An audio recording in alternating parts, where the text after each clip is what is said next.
Sometimes loss is not the end. It's life pushing you to fly higher. Today's story will give you a new hope, so stay with us till the end to learn this powerful life lesson. Rabia was a poor shepherd girl who lived in a small mountain village. She lived a life of rearing goats and taking care of her ailing mother. Villagers never loved her very much.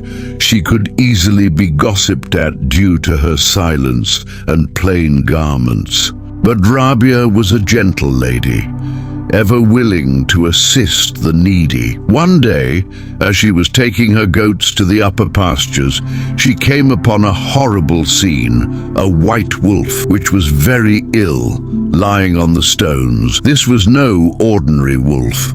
It was the spirit wolf, a cursed animal, people called it.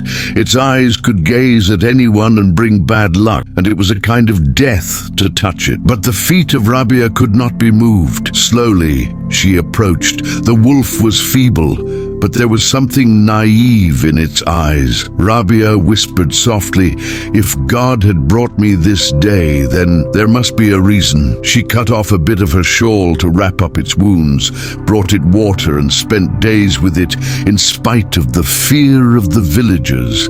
As they heard it, they cried out, "Rabia, are you mad? That wolf is cursed. You've invited death." Rabia only smiled and said, "The plan of God is greater than you."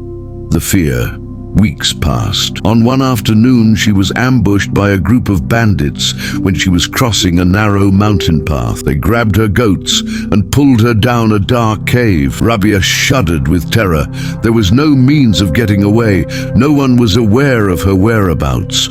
Suddenly, a wailing growl reverberated in the cave. The ground shook. The bandits froze. The white spirit wolf stood at the cave entrance, powerful, raging and shining in the moonlight. It jumped in and growled with lust that scattered the bandits away.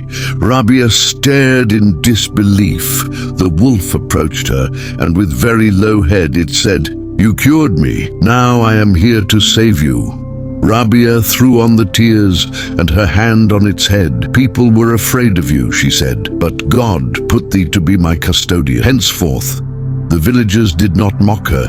They respected her, and Rabia came to know a fact she would never take away. When you have a pure heart, God will defend you in ways that you would have never dreamed of. If this story touched your heart, share it with someone who needs it. Don't forget to like, comment, and subscribe to my channel.